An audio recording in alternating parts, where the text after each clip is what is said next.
Good evening, ladies and gentlemen. If you remember from my introduction speech, I have an intense love for music. I listen to all forms of music, but the music I love the most is hip-hop. I'd considered covering another topic due to the vulgar nature of the group I'm speaking about today, but I've decided that I'm really passionate about hip-hop and how this group affected the music industry, so that's what I'll be speaking about today. Due to the vulgar nature, however, all swears will be censored. Despite this, viewer, or listener in this case, discretion is advised. In 1986, N.W.A was formed. Members consisted of Eric Eazy-E Wright and Andre Dr. Dre Young.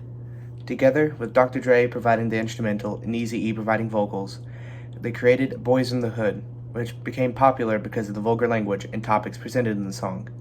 Later on, O'Shea Jackson, or Ice Cube, Lorenzo MC Ren Patterson, and Antoine DJ Yella Caribbean joined the group, with Jerry Heller creating the Ruthless Records label.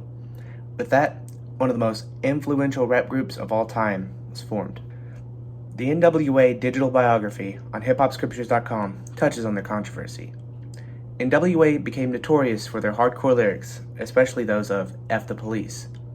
N.W.A stands for N-words with attitudes. The use of the N-word here is taking a word and label infamously used to oppress the black community and twisting it around and using it with pride. The group became more and more infamous for using that word in other words, while tackling topics that many musicians and people in general were afraid to speak about. After forming Ruthless Records in 1988, N.W.A released their first album, Straight Outta Compton. Justin Cowles speaks about the album in an article on Britannica.com.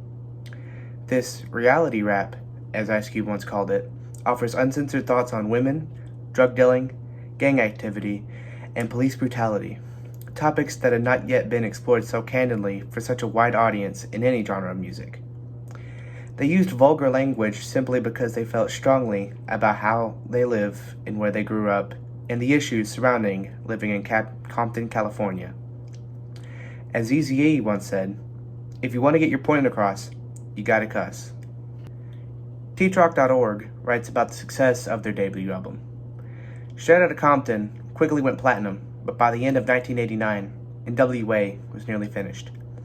Ice Cube had some disagreements with Jerry Heller and Eazy-E about payment, and in 1989, Ice Cube had left the group.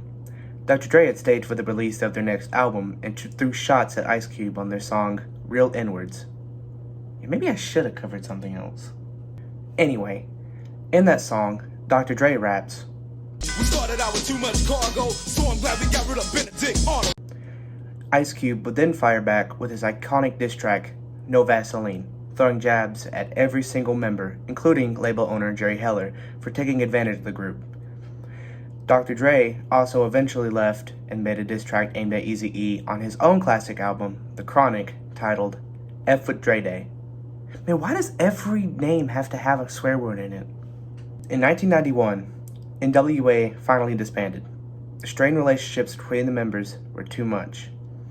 In 1995, according to Ice Cube himself in an interview with Billboard, the group considered getting back together. Here's the interview.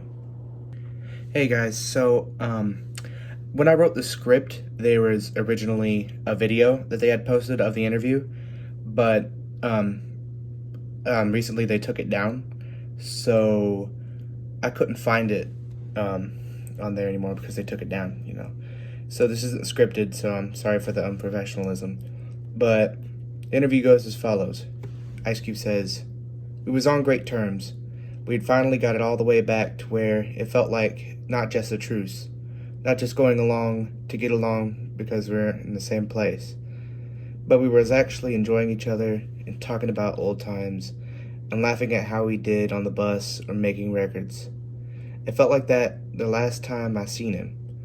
I thought we were really about to get N.W.A back together and rekindle everything back up.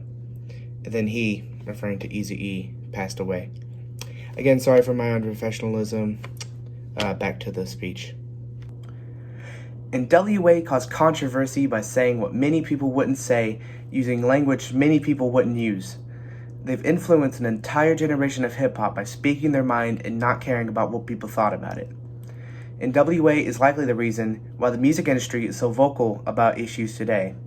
It also opened America's eyes to the blatant racism and abuse from the hands of police officers.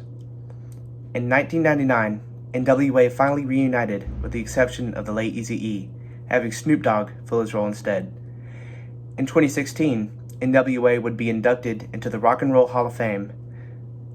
The music that they created together and the music they had not only over hip-hop, but over the music industry as a whole will live on forever. Thank you for listening, and I wish you all the best. Rest in peace, Eazy-E.